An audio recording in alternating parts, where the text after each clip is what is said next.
반갑습니다. 자, 오늘도 검찰에 대해서 얘기를 좀 나눠보겠습니다.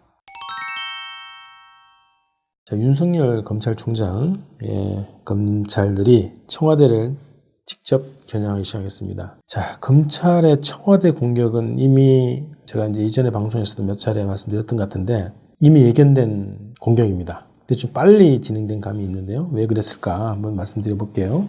자, 11월 26일과 27일 사이에 일어난 세 가지 일이 있습니다. 이게 공교롭게도 오늘 말씀드릴 방송 주제에 해당하는 사건들입니다. 자, 청와대 하명수사 의혹이 26일 날 시작됐습니다. 자, 전 울산경찰청장 황운하 청장에 대한 사건을 이제 울산지검에서 맡고 있었죠. 황운하 전 청장에 대해서 선거법 위반, 정치개입 이런 혐의로 해서 김기현 전 울산시장 자유한국당 출신입니다. 고발한 사건이 있었는데 이게 울산지검에서 맡아 있다가 중앙으로 끌어올려 갔습니다. 그리고 27일 날 밤입니다.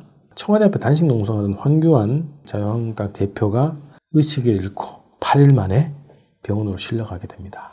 자, 27일 날 또 어떤 일이 있었냐? 청와대 감찰 무마 의혹이 있었죠. 유재수 전 부산경제부시장 시장에 대한 의혹인데요. 청와대 그리고 조국 민정수석 시절에서 감찰을 무마시켰다. 이런 의혹입니다. 자, 이날 유재수 전 부시장이 구속됐어요. 서울 동부지방법원에서 구속영장을 발부했네요. 요게 세 가지가 이틀 동안 일어난 일입니다. 어떤 연관관계가 있는지 한번 고민을 해보십시오. 자, 검찰이 자한당에게 새로운 투쟁거리들을 막 제공하는 그런 모양새가 이어지고 있습니다. 자, 우선 황교안 대표의 단식, 다목적 카드였죠. 한겨레 신문인가요? 황교안 대표가 뜬금없는 단식을 한 이유가 혹시 세월호 사건에 대한 수사가 본격적으로 시작되면 자기가 무사치 못할 것이다. 그래서 단식이라는 형식을 통해서 이 수사망을 피해가려고 하는 거 아니냐. 그래서 만약 이 상태에서 황교안에 대한 수사가 들어가면 정치 탄압으로 프레임을 몰아가려고 하는 그런 의미로 단식을 시작한 거 아니냐 이런 거죠. 단식 투쟁이라는 방식 자체가 자한당 내에서도 굉장히 분분했죠, 의견들이. 자, 그 다음에 보수 통합을 시도하다가 이제 유승민하고 잘 안 됐지 않습니까? 그래서 그러한 지도력에 대한 문제제기가 들어와 있고요. 또 1호 영입이라고 하는 박갑주 사령관에 대해서 또 논란도 일어났었죠. 그래서 지도력이 상당히 실추되어 있는 황교안이 공세적으로 전환시키기 위해서 청와대를 공격 포인트로 하고 당신 농성을 갑자기 들어간 거 아니냐 이런 얘기가 있었습니다. 그리고 그 당시에 지소미아 연장할 거냐 말 거냐 이런 논란이 굉장히 첨예했던 그런 시기이기도 하고요. 자, 황교안이 공안검사 출신 아닙니까? 근데 이러한 정치 세계에는 굉장히 초보다 이런 평가들이 많은데 이러한 정치 기획을 황교안의 머리로 했을까? 혹은 보좌관의 머리로 했을까? 아니면 그 이상의 어떤 기획자가 있을까? 이런 의심이 들었습니다. 자, 그 다음에 청와대의 공격 소재를 검찰이 제공했어요. 황교안의 단식 투쟁 과정에서도 자한당에 대한 지지율이 떨어졌죠. 국민들의 비난이 거세졌고요. 토착 외구당이라고 하는 비난을 받던 이 자유한국당이 미국의 이익, 미국의 요구를 관찰하기 위해서 앞장서서 단식하는 이 모양새가 굉장히 비판을 받은 겁니다.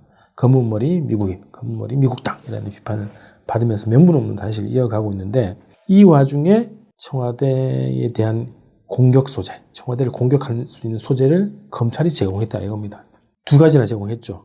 하명 수사 그리고 감찰 무마 의혹 이 두 가지 공격 소재를 제안한 겁니다. 그래서 갑자기 이 황교안에 대한 비난 여론 뻘짓하고 있는 그리고 매국 노릇을 하고 있는 황교안과 자유한국당에 대한 비판 칼날이 갑자기 사라지고 청와대와 또 조국을 주목하게 만들어준 겁니다. 검찰이 적시에 자한당 입장에서 보면은 자한당의 약발이 떨어지고 청와대 공격에 이 명분이 사그라들고 있는 시점에 다시 청와대를 공격할 수 있는 소재를 던져주셨다는 겁니다.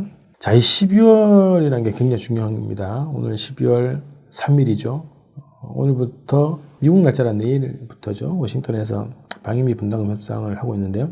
어쨌든 12월이라는 것이 우리 다들 굉장히 주목하고 있는 날 아닙니까? 북에서 지난 4월에 올 연말까지 미국의 태도를 지켜보겠다고 하는 북의 입장이 있었고요. 그래서 이 12월이 넘어가면 새로운 길로 갈 것이다 라고 하는 경고가 있었기 때문에 미국의 입장에서도 우리 한반도에 사는 사람들의 입장에서도 이 12월이 굉장히 중요한 운명의 시간입니다. 이 시기에 두 가지가 아주 빠르게 지금 진행되고 있습니다. 하나는 방위비 분담금 협상입니다. 지난 11월 18일, 19일 날 3차 협상이 한국에서 있었는데 느닷없이 3차 협상이 결렬됐어요. 드하트 미국 협상대표가 박차고 나가버렸죠. 그러면서 합리적인 제안을 가져오라. 그래야 협상이 될 수 있다. 이렇게 얘기를 했는데 보통 한 달 단위로 진행되던 이 협상이 갑자기 2주 만에 잡힌 거예요.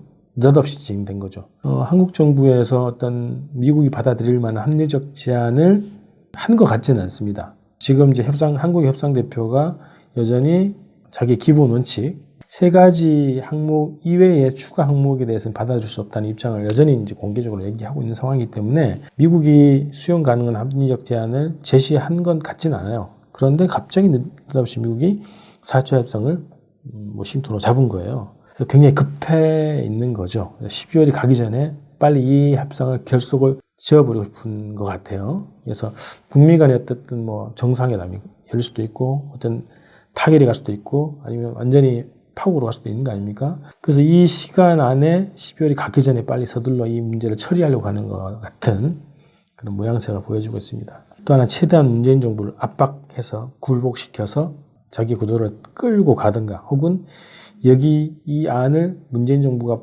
받지 못할 것이다 라고 하는 계산을 하고 문재인 정부가 한미동맹을 망가뜨리는 조범이고 외교안보를 망친 무능한 정권이라고 하는 반문재인 정권 여론을 불러일으키고 이 또 소재를 자유한국당에 주기 위한 그런 작전일 수도 있다는 겁니다. 자, 그 다음에 검찰의 청와대 수사. 원래 검찰의 공격 목표는 조국을 넘어서서 청와대였습니다. 최종 목적지를 향해서 칼을 빼들었죠. 총선 전에 이미 반문재인 여세를 몰아가려고 하고 문재인 정부를 최대한 법적으로 무력화시키려고 하는 것이 검찰의 목표다. 이렇게 생각을 합니다. 이 두 가지 흐름이 별개인 듯한데 같은 목적을 향해서 움직이고 있는 거죠. 문재인 정부의 붕괴를 노리고 있는 거고 이 땅의 친일, 친미, 반북 대결 적폐 정권을 수립하겠다고 하는 것이 이 두 흐름의 같은 목표라고 하는 겁니다. 과연 이걸 누가 지휘하고 있을까 고민을 해보시기 바랍니다. 자, 이런 굉장히 심각한 사안이기 때문에 저는 윤석열 파면과 처벌을 주장합니다. 대통령이 가지고 있는 공직자들에 대한 인사권 행사해야죠. 임면권을 가지고 있지 않습니까? 임명하고 면직을 할 수 있는 그런 권한을 가지고 있는데 이것을 빨리 행사해야 된다고 봅니다. 윤석열을 파면하고 처벌을 해야 될 일들은 계속 지금 확인되고 있는 거 아닙니까? 직권남용, 불법행위 이런 공무원들은 인사조치를 해야죠.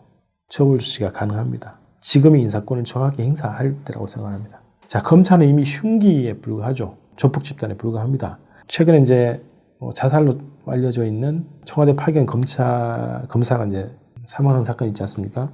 재빠르게 윤석열이 조문을 갔어요. 그리고 확인되지 않는 그 유서에 윤석열한테 미안하다 이런 알 수 없는 메시지가 남겨져 있다는 거 아닙니까? 자, 이 수사를 경찰이 하고 있는 거죠. 이 사망 사건에 대해서. 근데 이 사망 사건 수사 중인 경찰 압수수색에서 휴대폰과 유서를 강탈해 간 것이 검찰입니다. 이게 마적대죠. 조폭 집단과 다를 바 없는 거 아닙니까? 굉장히 위험한 집단이 더 확연하게 드러나고 있습니다. 빨리 조치를 취하지 않으면 민주주의고 인권이고 그리고 정권 자체가 날아갈 수 있습니다. 빨리 파면을 해야 됩니다. 자, 검찰을 잡아야 자한당을 청소할 수 있습니다. 검찰이 자한당의 안내견, 선봉도 역할을 하고 있는 거 아닙니까? 그래서 검찰개혁, 공수처 설치라고 하는 이 투쟁 자체가 굉장히 중요한 거고요. 윤석열 파면 그거를 잘 들고 우리가 잘 싸워야 된다 생각합니다. 그래서 지금 지난주부터 또 이제 여의도에서 검찰개혁 공수처 설치를 위한 촛불투쟁이 벌어지고 있고요. 국회에서는 패스트트랙 관련해서 여러 가지 공방이 있지 않습니까?